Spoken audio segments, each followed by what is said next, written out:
আল্লাহ তাআলা আমাদেরকে এমন একটি মজলিসে সবাইকে বসার তৌফিক দিয়েছেন, যে মজলিসকে ঘিরে আল্লাহ পাকের রহমতের ফেরেশতারা মজলিসে অবস্থানকারী সকলের জন্যই দোয়া এবং মাগফিরাত কামনা করছে আল্লাহর দরবারে। এইটা আল্লাহ তাআলার এক খাস মেহেরবানি আপনার আমাদের সকলের উপরে। এবং এই মজলিস যখন শেষ হয়ে যায় ফেরেশতা এবং তাদের জন্য তখন খুশ খবরই থাকে, আর সেটি কি আল্লাহ পাক সবাইকে মাফ করে দেন। তাদের মধ্যে যদি কোনো গুনাহ থাকে আল্লাহ তাআলা সেই গুনাহগুলোকে নেক দিয়ে পরিবর্তন করে দেন। সেই রকমের একটি মজলিসে বসেছি আলহামদুলিল্লাহ। সেই সন্ধ্যার আগে থেকে আসরের পর থেকে এখন পর্যন্ত এখানে আলোচনা চলছে, আল্লাহর কথা, নবী রাসূলদের কথা, জান্নাত জাহান্নামের কথা আমরা শুনছি। তো আমরা সবাই তো জান্নাতে যেতে চাই এবং জাহান্নাম থেকে মুক্তি পেতে চাই, কারণ আমরা জান্নাতে ছিলাম, আবার সেই জান্নাতেই যাব, মাঝখানে দুনিয়া। তো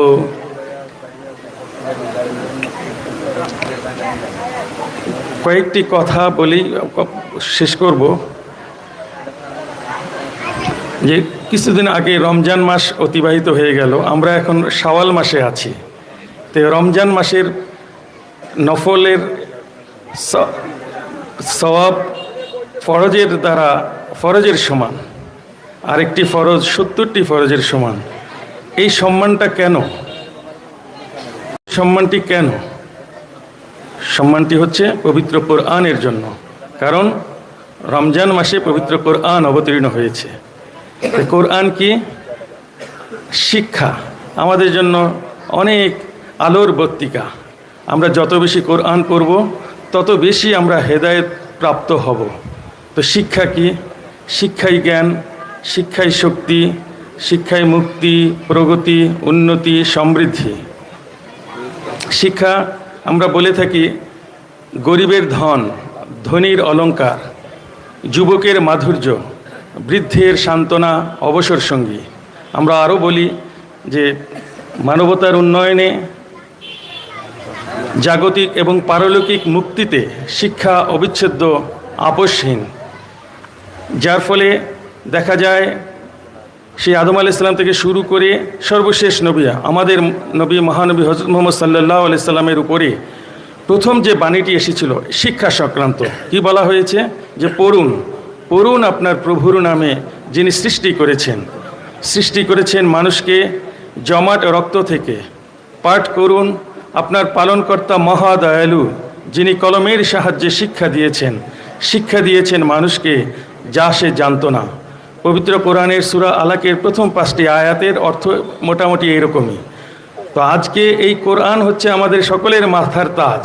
তো আমরা শিক্ষা গ্রহণ করার জন্য এই কোরআনকে কতটুকু আমরা চর্চা করি, কতটুকু পড়ি? 24 ঘন্টার মধ্যে 3 ঘন্টা, 2 ঘন্টা, 1 ঘন্টা, 30 মিনিট ডেইলিকে আমরা ধরতে পারি? আল্লাহ তাআলা পবিত্র কোরআনে এই সংক্রান্ত অনেক প্রশ্ন করেছেন, আবার আল্লাহ তাআলা নিজেই উত্তর দিয়েছেন। আজকে আমাদের সম্মানিত বক্তাবৃন্দ অনেক কথা বলেছেন, সেগুলো থেকেই আমি 2-1টি কথা বলবো। আল্লাহ তাআলা সূরা হাশরের শেষ যে 7টি আয়াত, সেখানে 4টি আয়াতের মধ্যে বলছেন যে ইয়া আইয়ুহাল্লাযীনা আমানুত্তাকুল্লাহা ওয়াল তানজুর নাফসুম মা কদ্দামাত লিগাদ ওয়াত্তাকুল্লাহ ইন্নাল্লাহা খাবীরুম বিমা তা'মালুন ওয়ালা তাকুনু কাল্লাযীনা নাসুল্লাহা ফাআনসাহুম আনফুসাহুম উলাইকা হুমুল ফাসিকুন লা ইয়াসতাওয়ী আসহাবুন নারি ওয়া আসহাবুল জান্নাহ ওয়া আসহাবুল জান্নাতি হুমুল ফাইজুন। لو أنزلنا هذا القرآن على جبل لرأيته خاشعا متصدعا من خشية الله تلك الأمثال نضربها للناس لعلهم يتفكرون। কি বলেছেন আল্লাহ তাআলা এখানে? তিনি ঈমানদারদেরকে লক্ষ্য করে বলছেন, O you who believe, fear Allah and do righteous deeds. Let everybody look to what He has sent for tomorrow. Fear Allah. Indeed, Allah is acquainted with what you do.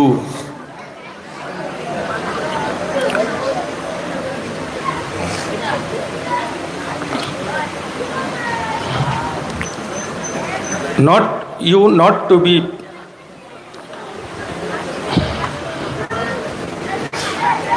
এখানে কি বললেন আল্লাহ তাআলা বললেন যে হে ঈমানদারগণ, তোমরা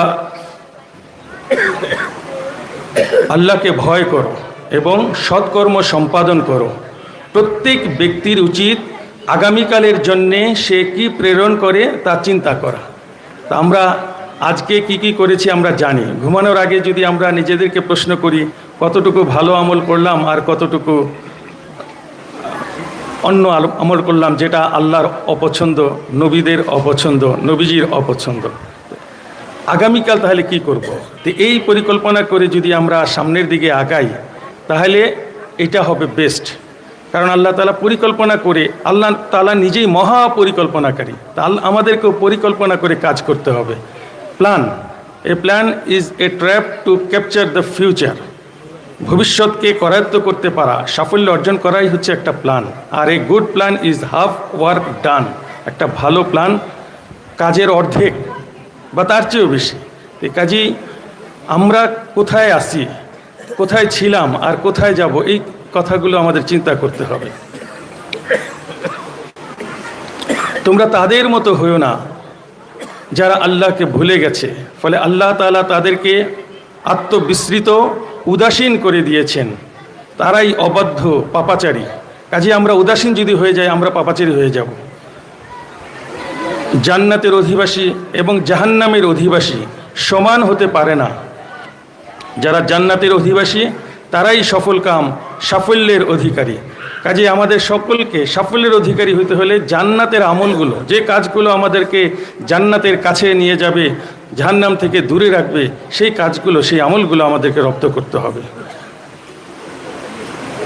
এবং বলা হলো যে যদি আমি এই কোরআন পাহাড়ের উপর অবতীর্ণ করতাম তবে তুমি দেখতে পেতে যে পাহাড় বিনীত হয়ে আল্লাহর ভয়ে বিদীর্ণ হয়ে গেছে। আমি এ সকল দৃষ্টান্ত বর্ণনা করি মানুষের জন্যে, যাতে তারা গভীরভাবে চিন্তা ভাবনা করে। তো পৃথিবীতে কত মাখলুক, কত পৃথিবী আল্লাহ তৈরি করে রেখেছেন। তো এই কোরআন মানুষের উপরে অবতীর্ণ হয়েছে, অন্য কোনো সৃষ্টির উপরে এই কোরআন অবতীর্ণ হয়নি।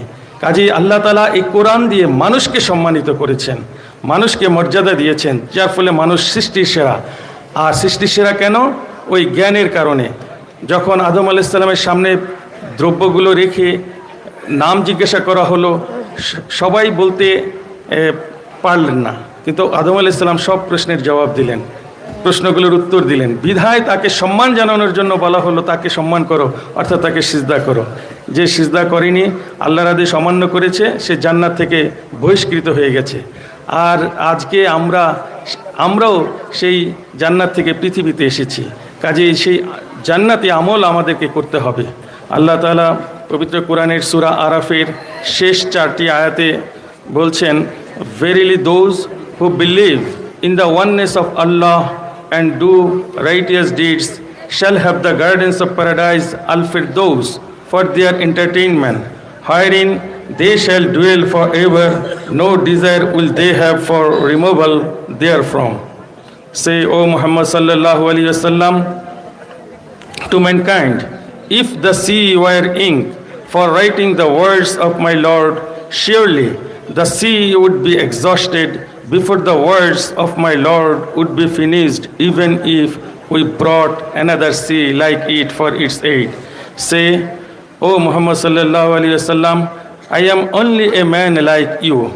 It has been revealed to me that your ilah is one ilah, your God is one God, that is Allah. So, whoever hopes for the meeting with his Lord, let him work righteousness and associate none as a partner in the worship of his Lord. তো এখানে কি বলছেন? এখানে বলা হচ্ছে স্রষ্টাকে স্রষ্টার উপাসনা করতে হবে, কিন্তু শরিকবিহীন, কোনো শরিক তার সাথে রাখা যাবে না। তারপর আমাদের মধ্যে অনেক বিতর্ক আছে, নবীজি নূরের তৈরি না মাটির তৈরি, এই কথার উত্তরও এখানে রয়ে গেছে। এবং সর্বোপরি জান্নাতে যদি একবার কেউ যায়, সেখান থেকে কেউ বের হতে চাবে? কেউ কি বের হয়ে যাওয়ার চেষ্টা করবে? কখনো না। জান্নাত যে কোনোদিন কল্পনাও করেনি, শোনেও নি, দেখেও নি, জান্নাতের নাজ নিয়ামত হবে সেই রকম। তো এইখানে বলা হয়েছে যে নিশ্চয়ই যারা বিশ্বাস স্থাপন করে, তা আমরা 7টি জিনিসের উপর বিশ্বাস স্থাপন করেছি। কি কি? আল্লাহ তাআলার উপর, তার ফেরেশতাগণের উপর, আসমানি কিতাবসমূহের উপর, নবী রাসূলদের উপর, আখিরাতের উপর, তকদিরের ভালো মন্দের উপর এবং পুনরুত্থান দিবসের উপর। যারা বিশ্বাস স্থাপন করে ও সৎকর্ম সম্পাদন করে, তাদের অভ্যর্থনার জন্যে রয়েছে জান্নাতুল ফেরদৌস। সেখানে তারা চিরকাল থাকবে, সেখান থেকে স্থান পরিবর্তন করতে চাইবে না। হে নবী, আপনি বলুন, আমার পালনকর্তার কথা লেখার জন্যে যদি সমুদ্রের পানি কালি হয়, তবে আমার পালনকর্তার কথা শেষ হবার পূর্বেই সে সমুদ্র নিঃশেষিত হয়ে যাবে। সাহায্যার্থে অনুরূপ আরেকটি সমুদ্র এনে দিলেও বলুন, আমি তোমাদের মতোই একজন মানুষ। আমার প্রতি প্রত্যাদেশ হয় যে তোমাদের ইলাহ আল্লাহ, একমাত্র ইলাহ। অতএব যে ব্যক্তি তার পালনকর্তার সাক্ষাৎ কামনা করে, সে যেন সৎকর্ম সম্পাদন করে এবং তার ইবাদতে কাউকে শরিক না করে। তাই আমাদেরকে শরিক আল্লাহর হুকুম আহকাম নবীর তরিকায় আমাদেরকে পালন করতে হবে। তাহলেই আমরা সেই কাঙ্ক্ষিত স্থান, যেখানে আদম আলাইহিস সালামকে প্রথমে রাখা হয়েছিল, মা হাওয়া আলাইহিস সালাম সহ, আমরা সেখানে আবার যেতে পারব।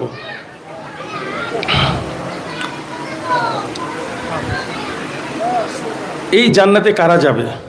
যারা হেদায়েত প্রাপ্ত হবে, হেদায়েতের উপর প্রতিষ্ঠিত থাকবে, হেদায়েতের উপর থাকবে। তো হেদায়েত প্রাপ্ত কারা? আমি এই কথাটা বলি, আমার বক্তব্য এখানে শেষ করব। আল্লাহ তাআলা সূরা বাকারার তে বলেছেন, 2 পারার প্রথম দিকে, যে ফাযকুরুনি আযকুরুকুম ওয়াশকুরু লি ওয়ালা তাকফুরুন। ইয়া আইয়ুহাল্লাযীনা আমানু ইসতাঈনু বিস-সাবরি ওয়াস-সালাহ ইন্নাল্লাহা মা'আস-সাবিরিন ওয়ালা তাকুলু লিমান ইউকতালু ফি সাবিলিল্লাহি আমওয়াত বাল আহইয়াউ ওয়ালাকিন লা তাশউরুন ওয়ালানাবলুওয়ান্নাকুম বিশাইয়্যিম মিন। এই আয়াতগুলোতে আল্লাহ তাআলা কি বলছেন?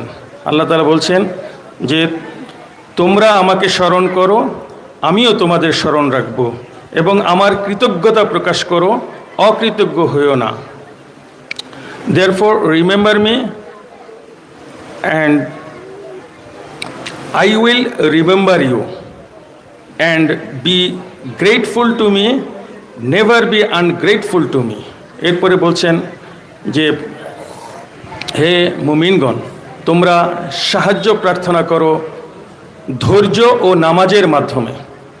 তোমরা সাহায্য প্রার্থনা করো ধৈর্য ও নামাজের মাধ্যমে। নিশ্চয়ই আল্লাহ তাআলা ধৈর্যশীলদের সাথে রয়েছেন।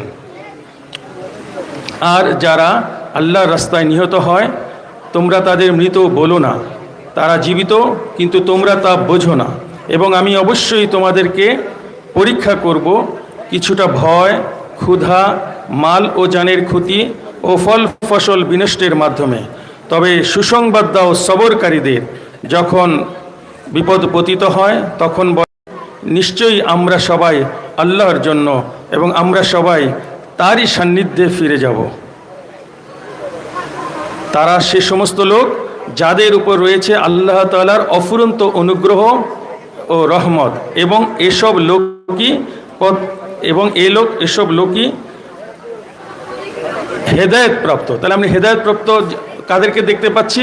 যারা এই যে আল্লাহ তাআলা পরীক্ষা করবেন জান, মাল, সময়, তারপরে বিপদ আপদ দিয়ে, বিপদে তখন ধৈর্য ধরবে এবং নামাজের উপরে প্রতিষ্ঠিত থাকবে, তাদেরকেই আল্লাহ তাআলা বলছেন যে তারা হেদায়েতপ্রাপ্ত। তো আল্লাহ তাআলা জামানার মুজাদ্দেদ হযরত মাওলানা আজাদ কাসি সুফি মুফতি সাহেব আমাদের যে চারটি কাজ করার আমল দেখিয়ে দিয়েছেন, এই চতুর্থ বিপ্লব সময়ে যে পরিবারকে সময় দিতে পারে না, পরস্পরকে সময় দিতে পারে না, সেই অবস্থায় আমরা যদি 5 ওয়াক্ত নামাজের পরে এই যে ওজিফা পাঠ করি, আর আমাদের এই নামাজ এবং ওজিফাকে কবুল করানোর জন্য যদি হালাল রুজির উপর প্রতিষ্ঠিত থাকতে পারি এবং সাধ্যমতো তাকওয়া ফরজ অবলম্বন করতে পারি, তাহলে এই প্রদর্শিত পথ আমাদের সকলের জন্য মুক্তির উসিলা হতে পারে। আল্লাহ তাআলা আমাদের সবাইকে আমল করার তৌফিক দান করুন। আমি আপনাদের এই ভোলা সরকারি কলেজে ছিলাম 3 বছর প্রফেসর হিসেবে, এখন লালমোহন সরকারি শাহবাজপুর কলেজে আছি অধ্যক্ষ হিসেবে 7 বছর যাবৎ। আমার আব্বা এই ওজিফা পাঠ করতেন। আমার দাদি ইন্তেকালের পর কিছু সংখ্যক এই আল্লাহর ওলি ওনারা আমার আব্বার কাছে গেলেন, আব্বাকে সান্ত্বনা দিলেন এবং এই মজলিসের নিয়ে আসলেন, এবং সেই থেকে আমি আব্বাকে দেখেছি এই মজলিসের সাথে সম্পর্কিত। আল্লাহ তাআলা আমাকেও এই কাজের সাথে জড়িয়েছেন। আমরা সবাই সবার জন্য দোয়া করি, প্রার্থনা করি, সকলেই আল্লাহ তাআলা সবাইকে কবুল করুন, আমিন। আসসালামু আলাইকুম ওয়া রাহমাতুল্লাহি ওয়া বারাকাতুহু। হাক্কানি